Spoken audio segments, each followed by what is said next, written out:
নমস্কার বন্ধু, আমি সুমন বিশ্বাস। প্রতিদিন নয় আজও স্বপ্নিল বাংলা ক্লাসের পক্ষ থেকে সকল শিক্ষার্থী বন্ধুকে স্বাগত। দেখো বন্ধু, আজও আমি প্রথমবার রীতি মেনে যেভাবে বাংলা, সংস্কৃত এবং ইংরেজি গ্রন্থের সংক্ষিপ্ত আলোচনার ক্লাস শুরু করেছিলাম, আজও সেই ধারাটা কিন্তু বজায় রাখবো। সেদিক থেকে তোমরা জানো যে কবর্ণ নির্মিত যে ক্লাসটা হচ্ছিল সেটা আমার 5 নম্বর ক্লাস, আর টোটাল আমাদের সংক্ষিপ্ত গ্রন্থের যে আলোচনা সেটা হচ্ছে 20 নম্বর ক্লাস। অর্থাৎ কবর্ণ নির্মিত যেসব গ্রন্থ জনপ্রিয় গ্রন্থ প্রচলিত আছে তার 5 নম্বর ক্লাস আজকে হবে। এখনও কবর্ণের দুটো ক্লাস লাগবে, কারণ প্রচুর গ্রন্থ কবর্ণ গঠিত যেসব গ্রন্থ রয়েছে। তোমরা জানো বন্ধু, এই গ্রন্থের আলোচনায় আমি সরাসরি ক্যামেরায় না থেকে ক্যামেরার নেপথ্য থেকে এই গোটা বিষয়টাকে বোঝানোর চেষ্টা করেছি। আজও সেই চেষ্টাটা কিন্তু করব। সেদিক থেকে আজ প্রথমেই যে গ্রন্থটা সম্পর্কে আলোচনা করব সেটা হচ্ছে কৃষকের সর্বনাশ।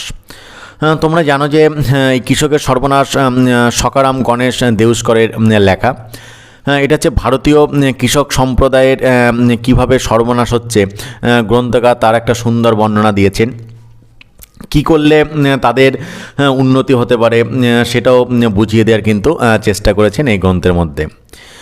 এরপরে আছে কৃষি উপদেশ। কৃষি উপদেশ তোমরা জানো একটা কৃষি গ্রন্থ। এটা লিখেছিলেন কিন্তু নিত্যগোপাল মুখোপাধ্যায় এবং এভাবে লেখা ছিল MAMRS প্রণীত। বিশেষ করে আমন ধান, আশু ধান, সরিষা, পাট প্রভৃতি বিষয়ে অনেক সার কথা এই গ্রন্থে কিন্তু লেখা রয়েছে। তারপরে হচ্ছে বিখ্যাত গ্রন্থ, জনপ্রিয় গ্রন্থ, বাংলা উপন্যাস সাহিত্যের মাইলস্টোন, সাহিত্য সম্রাট ঋষি বঙ্কিমচন্দ্রের লেখা কৃষ্ণকান্তের উইল। তোমরা জানো এটা বাংলা উপন্যাস, অবশ্যই বঙ্কিমচন্দ্র চট্টোপাধ্যায়ের লেখা। বিষয়টা এরকম, খুব ধীরে সুস্থে আমি তোমাদের বোঝানোর চেষ্টা করি, কারণ এটা একটা জনপ্রিয় গ্রন্থ এবং ভীষণ প্রয়োজন। যে কোনো পরীক্ষায় আসার পক্ষে কিন্তু এটা যথেষ্ট গুরুত্ব রয়েছে।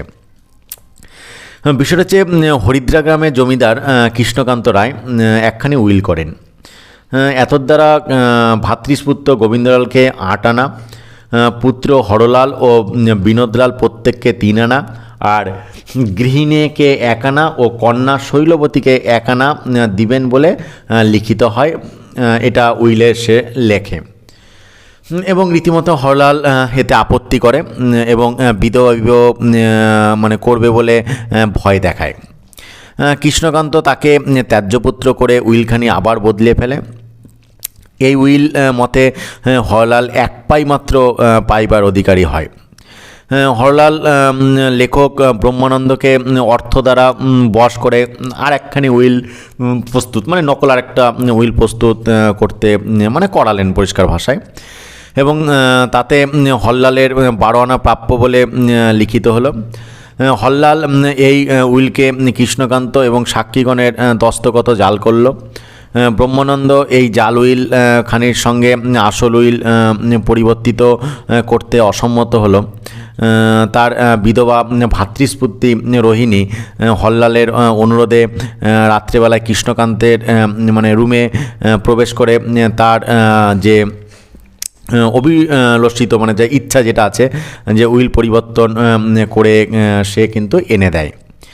পরে যখন বুঝলো যে হরলাল তাকে বিধবা তাকে বিয়ে করতে অসম্মত, তখন তিনি আসল উইলখানি তাকে দিলেন না। গোবিন্দলালের সহানুভূতিতে বিগলিত হয়ে তার মঙ্গলের জন্য আসল উইলখানি যথাস্থানে রেখে জাল উইল তিনি কিন্তু ফিরিয়ে নিতে গেলেন এবং রোহিণী আবার কৃষ্ণকান্তের কক্ষে প্রবেশ করলো তার জন্য।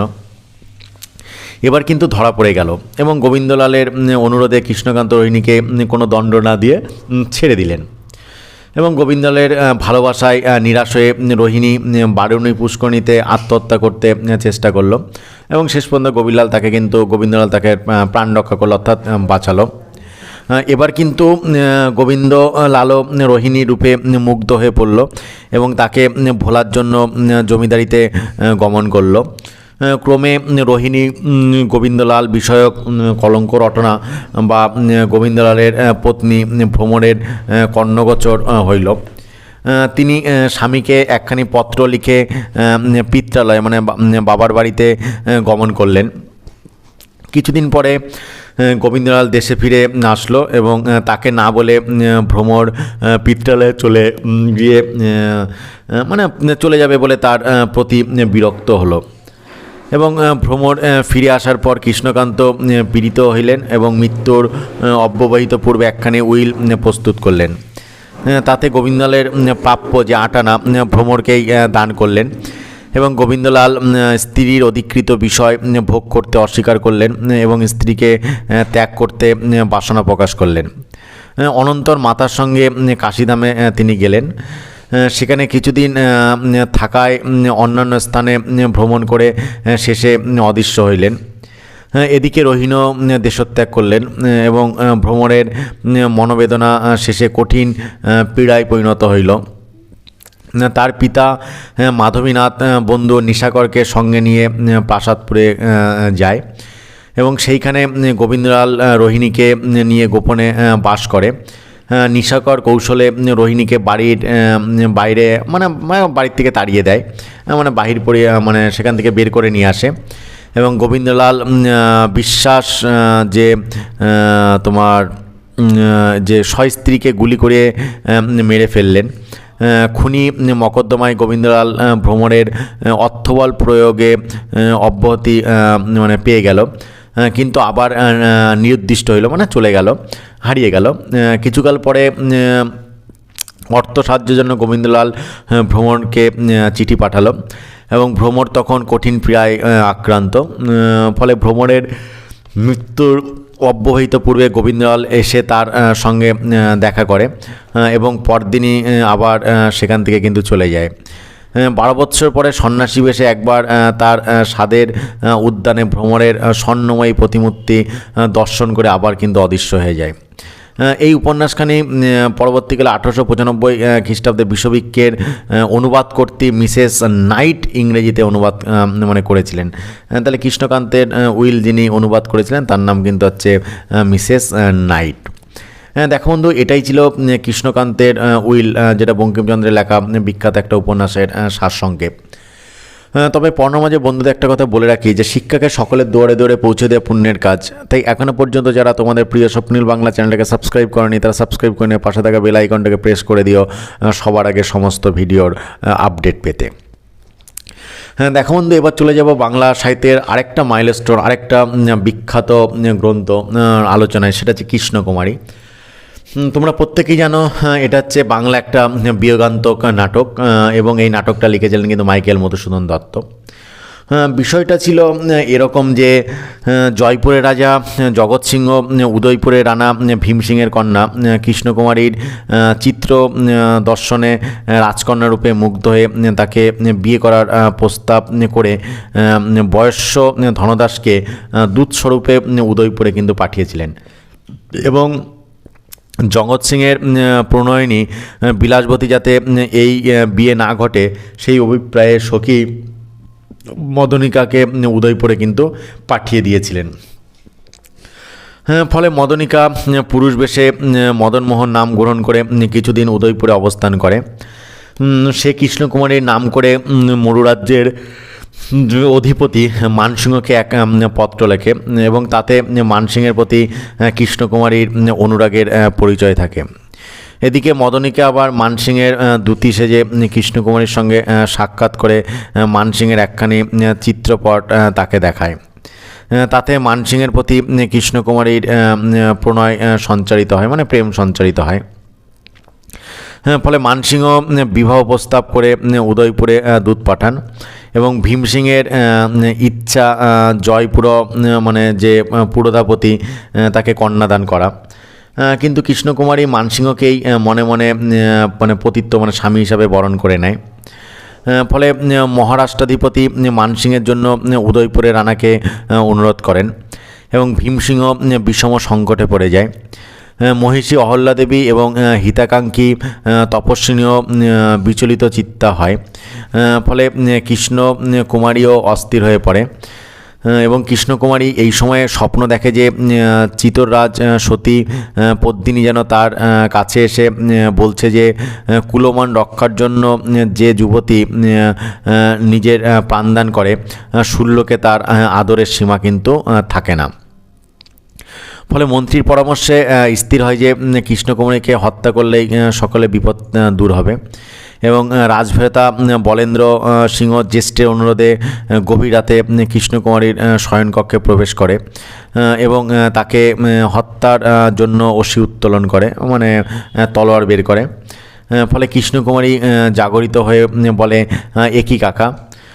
বলেন্দ্র অসি ভূমিতে নিক্ষেপ করে এবং কৃষ্ণকুমারী যখন শোনে যে তার পিতার ইচ্ছাতেই তাকে হত্যা করা হয়েছে, তখন অসিখানি তুলিয়া নিয়ে পদ্মিনীর উদ্দেশ্যে বলে, জননী, এই আমি এলেম। এই কথাগুলি বলে সে খড়গ দ্বারা আত্মঘাতিনী হয়। ভীমসিংহ উন্মত্ত হয় এবং মহিষীয় গৃহান্তরে গমন করে প্রাণ বিসর্জন করে। পরবর্তীকালে 1860 খ্রিস্টাব্দের 6ই আগস্ট আরম্ভ হয়ে উক্ত সালের মানে 1860 সালের 7ই ডিসেম্বর এই রচনা কিন্তু শেষ হয়। অর্থাৎ লেখক 1860 সালের 6ই আগস্ট শুরু করেছিলেন আর 7ই সেপ্টেম্বর এই গ্রন্থখানি শেষ করেছিলেন।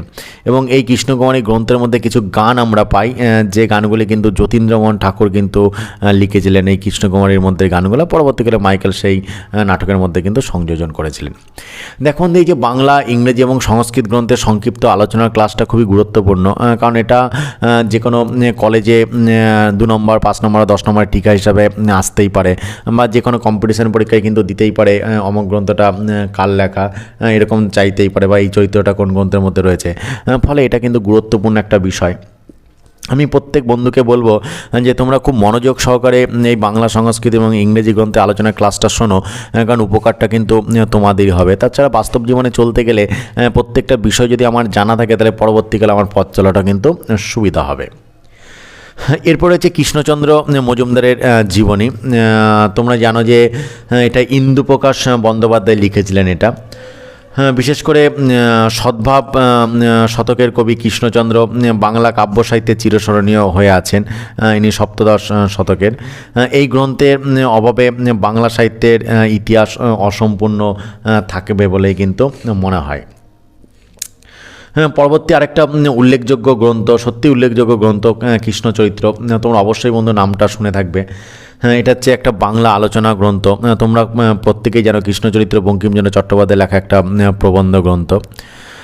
এই গ্রন্থে মহাভারত, বিষ্ণু পুরাণ, ব্রহ্মবৈবর্ত পুরাণ প্রভৃতি প্রাচীন সংস্কৃত গ্রন্থ এবং ইউরোপীয় পণ্ডিতদিগের মতামতের আলোচনা দ্বারা ভগবান শ্রীকৃষ্ণের মানে বিষয়ে আলোচিত হয়েছে।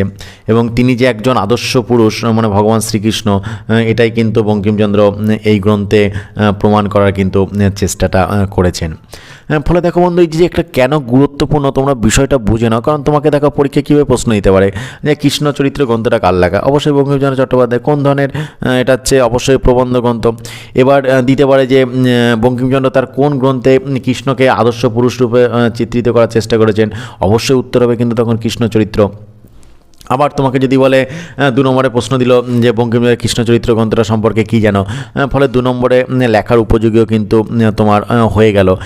ফলে সেদিক থেকে এই জিনিসগুলো কিন্তু বিভৎস একটা মানে গুরুত্বপূর্ণ একটা ক্লাস, মানে বিভিন্ন অ্যাঙ্গেলে কিন্তু এটা তোমার কাছে কিন্তু গুরুত্ব যে রয়েছে তার প্রমাণ কিন্তু সে দিতে পারে।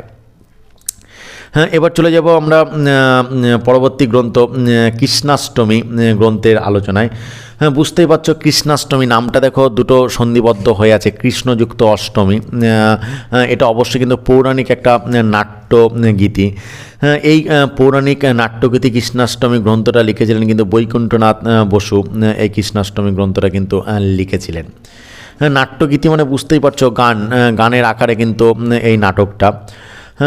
বিষয়টা এরকম যে পাপভার পীড়িতা ধরিণী মানে হচ্ছে ধরণী মানে পৃথিবী, গুলোকে গমন করে ভগবানকে নিজের দুঃখ কাহিনী নিবেদন করেন এবং ভগবান পৃথিবীর ভার হরণাত্ম মানে ভার দূর করার জন্য, হরণ করার জন্যে বসুদেবের গৃহে কিন্তু জন্মগ্রহণ করেন, অর্থাৎ স্বয়ং ভগবান শ্রীকৃষ্ণ।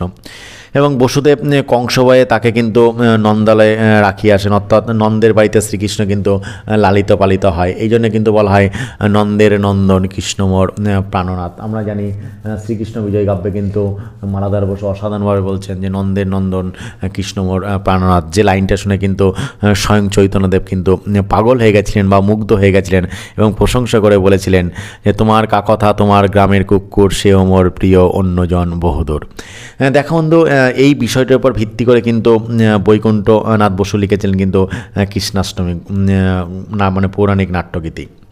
দেখো বন্ধু, আজকে বাংলা সংস্কৃত এবং ইংরেজি গ্রন্থের সংক্ষিপ্ত আলোচনায় কবর্ণ নির্মিত গ্রন্থের এটা ছিল 5 নম্বর ক্লাস এবং টোটাল হচ্ছে 20 নম্বর ক্লাস। আশা করছি বন্ধু আজকের ক্লাসও তোমাদের একটা তথ্য সমৃদ্ধ ক্লাস উপর দিতে পেরেছি।